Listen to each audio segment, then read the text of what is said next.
Church today. Yes. I have shared before in a lesson that I prepare all week long. I let the lesson sit with me, I add parts, I take away parts, and I always sit in meditation and say, what more would like to be said? So yesterday, when I did that, I had this little feeling that something wasn't quite right. But I let that feeling go. I ignored it, and I went on about my day. And this morning when I was driving here, I drive from Columbia, so it's an hour and 15 minutes, and I had that little gnawing feeling that something wasn't quite right. I knew full well what it was, and I let go of my willfulness, and I surrendered to that which wishes to be said today. So for those of you who came or tuned in to hear that the spirit of the law giveth life, I apologize for disappointing. That lesson got tossed as I drove down I-20 this morning. So I was a little bit anxious when I realized that I was not supposed to give that lesson. I was going to toss it.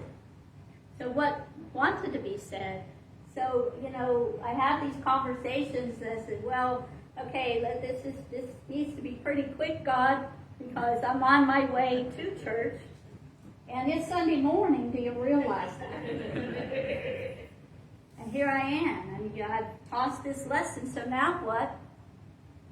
And I kept hearing mind, idea, expression, mind, idea, expression. For those of you who've been in unity, you know that's how we create, through mind, idea, expression. So I said, here we go. Here's a new lesson, mind, idea, expression. And as I gave in to that which truly wishes to be said today, in front of me, in the sky, the clouds formed angels' wings. Not just one set, but 2, 3, 4, 5, 7 sets of angels' wings. And I suppose if I had kept my eyes in the sky and not on the road, I may have seen more. But it was really important to continue driving. And they were beautiful, perfect angels' wings like we see in all of the wonderful pictures of angels. So I knew I was set. So here I am to talk to you today, not about the spirit of the law and the life it gives, but mind, idea, expression, the way we create our lives as individuals, as families, as friends, as spiritual community. We create through that divine mind, that God, spirit, universal mind, whatever term of endearment you have for that presence and power that moves in everybody, everything that is greater than our minds could ever begin to imagine. That presence, that mind is the source of our creation. It's the source of us. It's the source of all. So how do we access that? You can be driving down I-20 and access that. You can sit on your meditation cushion and access that. You can sit in prayer. The point is, we access that divine mind when we are open to receive it. In the most peculiar places, at the most peculiar times, sometimes inconvenient times. I've never been one to show up on a Sunday morning and, well, that's not true. I've tossed my lesson before. As a rule, I prepare. well for Sunday morning. And yet, when I'm open and receptive to divine mind, I can be ready for anything on any given day, at any given time. So it's not a matter of being in that pose of prayer. It's not a matter of sitting still and erect on a cushion. It's a matter of openness. It can happen while we're gardening, while we're walking our dog, while we're preparing a meal, while we're sitting in the company of a dear and treasured friend. And it can happen when we're face to face with that which we might call our enemy. It's the openness of our heart, the openness of our mind, the willingness of our spirit to receive and to be in communion, not just connection, but to be in communion, to recognize that we are part of that source. We are of that source. We are one with that source. There is nothing that can separate us ever from that source. So that's the divine mind that we create from, more than we could ever imagine. No matter how we begin to describe it, when we put words to that, we are limiting divine mind to our mind. We are then creating God in our image, restricted to the words, the adjectives, and whatever comes to our mind. So we can let loose of all of our thinking about it and just let it be. Let that presence be. And be with it, be in it. Oh, revel in that presence. Then be still and know that that presence moves as you always. Then we move to idea, from that spaciousness, that infinite mind. Ideas dropped into our mind. You're having ideas right now. Some of those ideas are from our ego. It might be that the seat's really uncomfortable. It might be that it's cool, or it's warm, or it's dark, or it's too light. It might be all of those physical senses giving us ideas. Or it might be the divine inspiring you right here and right now in this space. Those ideas that are from spirit, we know them, we recognize them. They're not of our human senses that are limiting. They're the ones that lift us. They're the ones that lift humanity. They're the ideas that lift us all in that sense of oneness, recognizing that we are connected not just because we're sitting next to each other in the pews or sitting next to each other at home, that there is a thread that runs through all of humanity, connecting us all, regardless of what we look like, who we love, what we believe. We are that oneness. Those are the ideas that are spiritual ideas. And then those ideas that are in our mind, that we hang on to with enthusiasm and excitement, those that are inspired by spirit, are those are the ideas that we bring into expression. Mind, idea, expression. That's the power of love. That's not the emotion of love. That's the power of love. Because love brings to us everything that we need to bring our lives, our world into existence. If you decide that you're going to buy a new car and you think it might be a red hot rod, guess what you're going to notice when you're on the streets? All the red hot rods on the street. It's not because there are any more, it's just where your attention is going. So we guide our attention to that spiritual idea. Everybody knows what that spiritual idea feels like, right? Yeah? Your head's shaking. Yeah. You at home know too. It has a vibration to it. It's a vibration that's high vibration.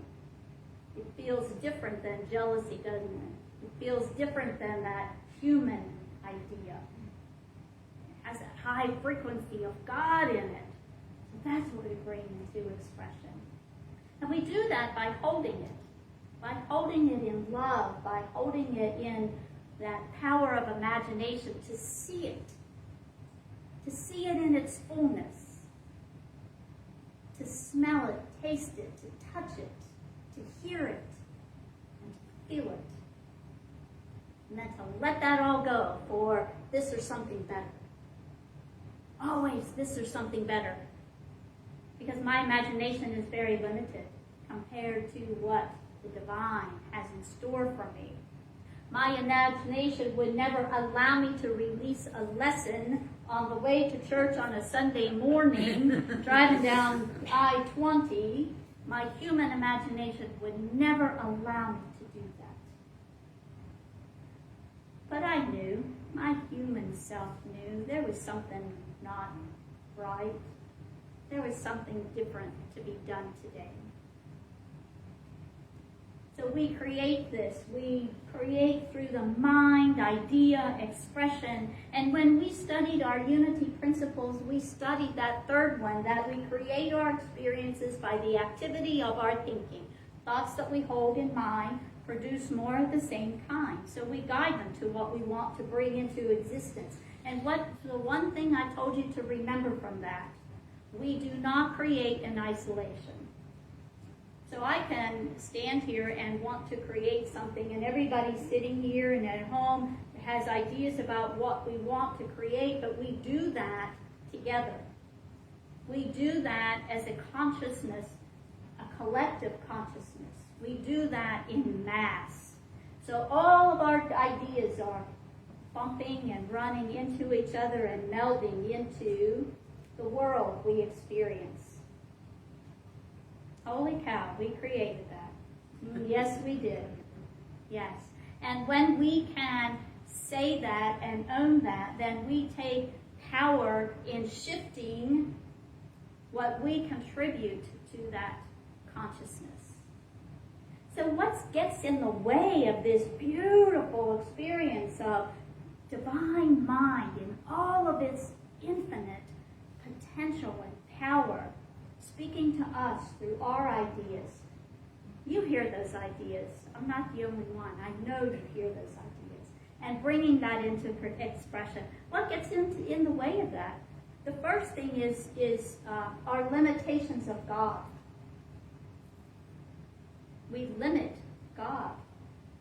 I was really happy to limit God to what I thought this morning.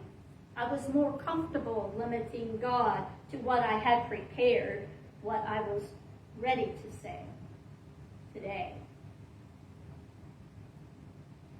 How often do we limit God? Do we limit God by the ideas of persons and how they show up in our lives? Do we judge them? Do we limit God and that infinite potential of the richness of our life? And I'm not talking about the financial richness alone. I'm talking about the richness of fulfillment of that purpose that we just talked about in the daily word. That sense of fullness and contentment with life. Not because we've settled for life, but because we engage life in all that it has to offer us. That means time, being present, being in communion, having an intimate, personal relationship with that God. Not just that ever-expanded potential, but that intimate God within. That feeling that we have when we're deep in meditation or prayer and we feel that comfort in times of sadness. We feel that assurance in times of worry. That presence. That's both the intimate and transcendent nature of God. So when we create God in the smallness of our mind, we limit God. Rather than expanding ourselves, we limit God. It gets in the way of this process of creation is when we limit ourselves. Have you ever said, I can't? Have you ever said, I'm not educated enough, I'm not? Have you ever said, I'm too old? Too tired? You fill in the blank. Anytime we say those things, we limit our own possibilities. We limit ourselves to this narrow idea that has been given to us by humanity, parents who loved us, families who loved us, school teachers who cared dearly for us, our churches that loved us. We've limited ourselves in all of those ways to what society, what culture, what humanity told us we should or shouldn't be. So when we stop limiting ourselves, then we're open to that divine mind. We limit ourselves, we interfere, we clog the process of mind idea expression by not allowing diversity. By not allowing diversity means that we let go of all the boundaries. We let go of all of the boundaries. When you look at a rainbow, you really, it's not a single block. One color fades into the next, and into the next. You can't draw a specific line as to where one color stops and the next starts. So that's what it means to not have boundaries. How about no boundaries on our thinking? What the world should be, what the world can be. No boundaries on person. On Facebook this week, someone had posted, and I've read it so many times, you will never look into the eyes of a person that God does not love. Even when you are enraged with a person, you will never look into the eyes of a person that God does not love. Our unity principles. The second principle is we are born with that spark of divinity, but not just us, everybody. That person that knows your buttons and has pushed your last one. They are the spark of divinity. In fact, they're here as our teachers. We might not want to learn what they're here to teach us, but that's our deal, not theirs. No boundaries as to political party. Oh boy, Karen, there you go. Wow, this is an election year. You don't start something now, huh? But it's really hard to tell where one party ends and another begins sometimes. Because we might all have a common belief about humanity. We express it differently. We have our opinions. We have our thoughts. And there's some really hot topics out there, huh? Shall we go there? No, not today. Maybe another day. But when we look at that, when we let go of that boundary of political party and just see the person showing up as the best them that they can be at that moment, just like I do. When I'm hungry, I'm cranky. When I'm tired, I'm cranky, and that's the best person I can be in that moment. I'm sure none of you have that experience. Others may be that way with you, but yeah. And without boundary to faith. We say that there is one presence and one power in the universe. One presence. So it doesn't matter how we get to that presence, does it? Just so we get there. So it doesn't matter if we get there by Jewish faith, by Buddhist practices, by the Hindu faith, by the Muslim faith. It's all the same source. It's all the same power. It really is all the same. It just has so many different ways to get there. I'll share this with you. When I lived in Dallas, I took a Quran studies class. And I walked out of the first class thinking, oh my gosh, I could have taught that the next Sunday in my Unity church. There was no difference. One of the most inspiring, moving moments of my life as a minister was during our Holy Week, Easter week. We had the Jewish community come to share with us an experience of Passover.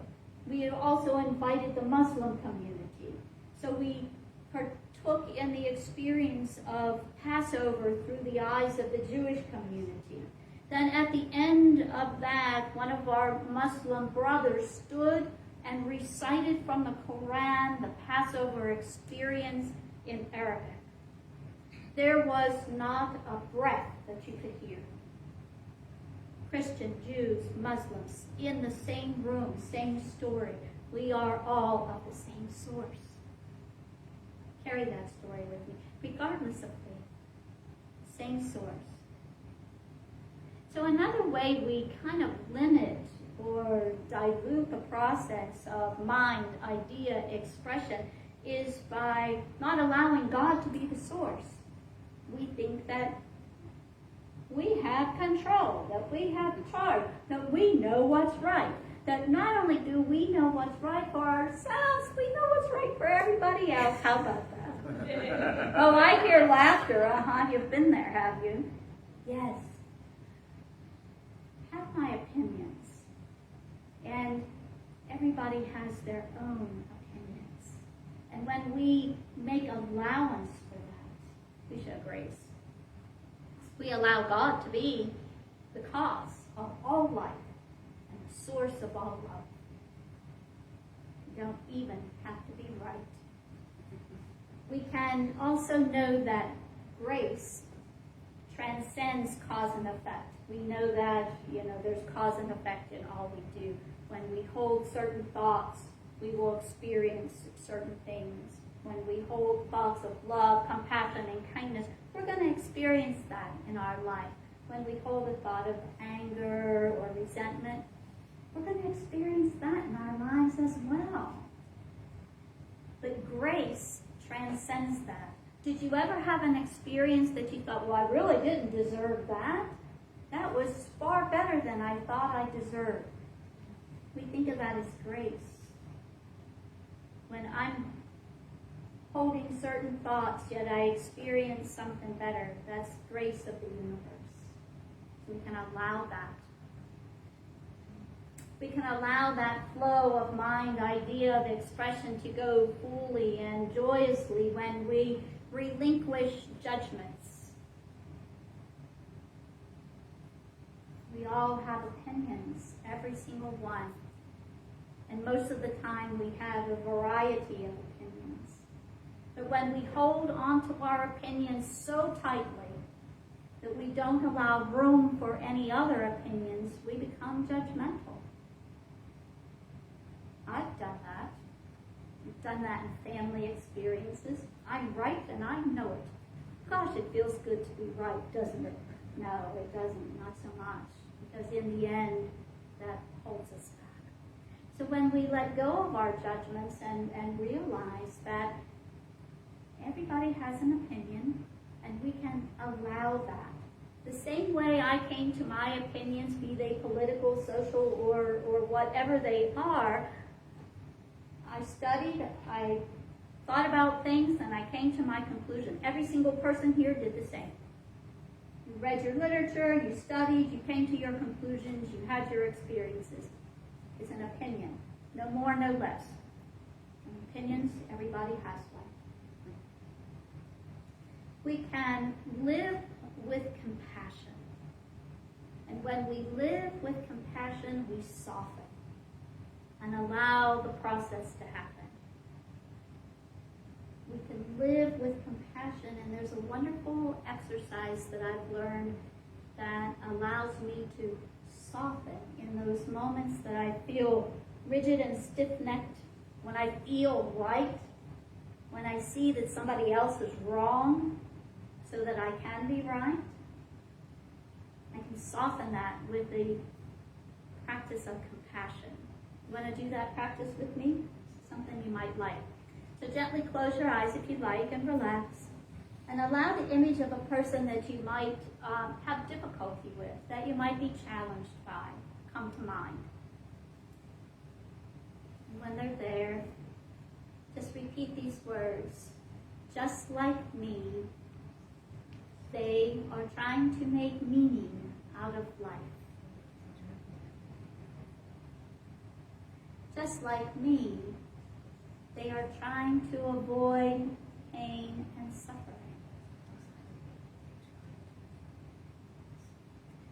Just like me, they have experienced loneliness, sadness, and despair.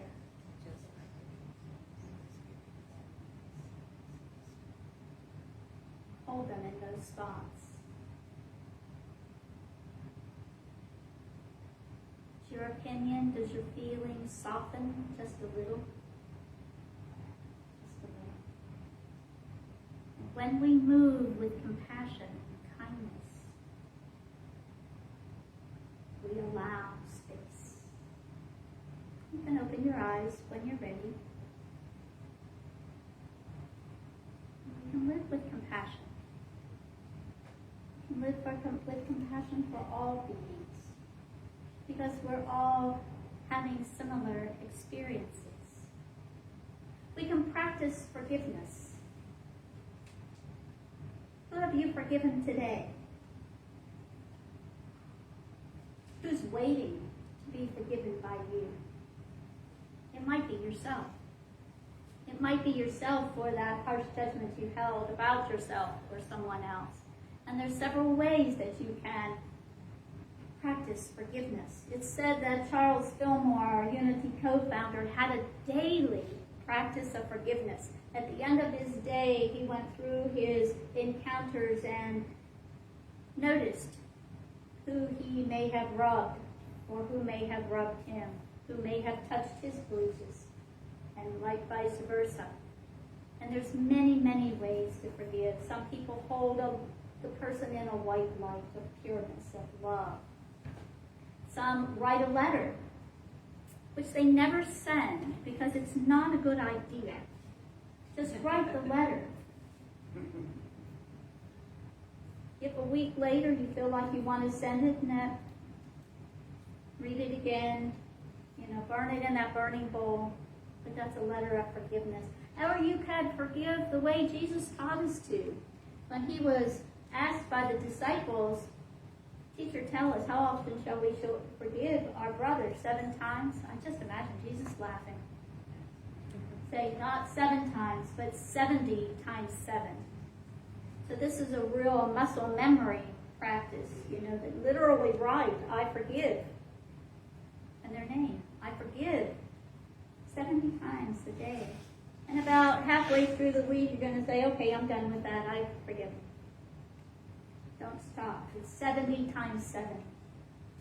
And it's a wonderful practice to let go through the writing, to put it into your body that you're forgiving. And you might spend a little time forgiving self. Those are a few of the things that interfere with that beauty of mind, idea, and expression. But for those of you who came needing to hear the Spirit of the law giveth life, know this, that the Spirit of the law is always love. The Spirit of the law is always love. In Luke 10 it says, love God with all your might, all your body, all your spirit, all your strength. Love God. And then love your neighbors as you love yourself. In Romans 13:10 it says, For love is the fulfillment of the law. And 1 Corinthians says too, let all that you do be done with love. So the spirit of the law is indeed love. Thank you for being here, and thank you for listening.